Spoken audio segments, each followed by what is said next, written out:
वबिही नस्तईन अम्मा बाद।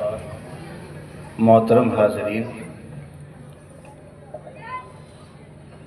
सबसे पहली बात तो यह है कि अभी जो आपके सामने तकरीर करके गए हैं मेरे ख़ुद उस्ताद हैं, उस्ताद ज़ादे भी हैं और मुरब्बी व मोहसिनीन में से हैं। हज़रत के वालिद साहब हज़रत मौलाना खुर्शीद साहब अली रहमान ने अहकर की बेइंतहा तरबियत की है और जब देवबंद में शुरू में पढ़ने गया तो पहले ही उस्ताद हज़रत ही मिले थे। पहला साल तकर्रुर का था। क़ारी वासिफ़ साहब हज़रत नज़म भी बहुत बेहतरीन पढ़ते हैं और शोहरत रुकू में है।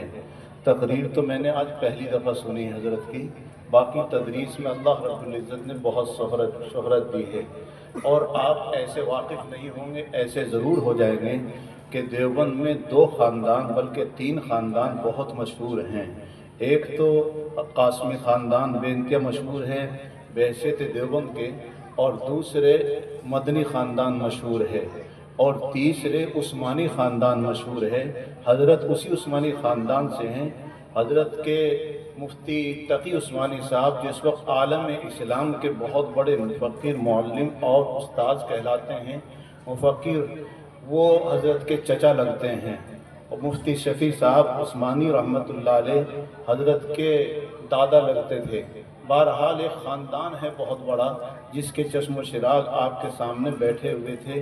लेकिन बसा औक़ात ये है कि निस्बतें इज़्ज़त दिलाती हैं, इज़्ज़त दिलाती हैं, इल्म तो नहीं दिलाती। हमारा देहाती मशअरा और है, यहाँ किसी और तरीक़े से बातें की जाती हैं।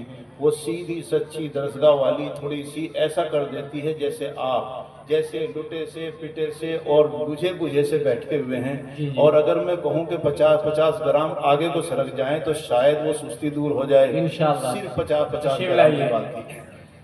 आप 50 के लिए 50 को उस बीच में।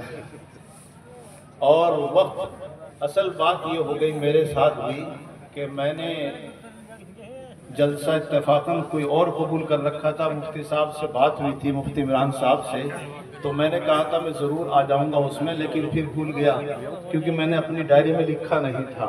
उस भूलने की बिना पर मैंने दूसरा जलसा दे दिया, ये देख करके कि अभी तो बहुत वक्त है। जो मेरा जलसा है वो 4 बजे के बाद शुरू होगा जहाँ मुझे जाना है।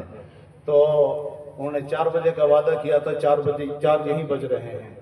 तो फिर हमारे अमीर साहब जो हैं बड़े हैं हमसे, इन्होंने मुझे कल याद दिलाया और फिर पता नहीं क्या क्या थोड़ी बहुत ज़ाहिरी तौर पर इस अंदाज की धमकी सी दी कि उस धमकी से डरना पड़ता है। बहरहाल जी, तो खैर मुझे सिर्फ एक वाक़या सुनाना है और बात ख़त्म कर दूँगा।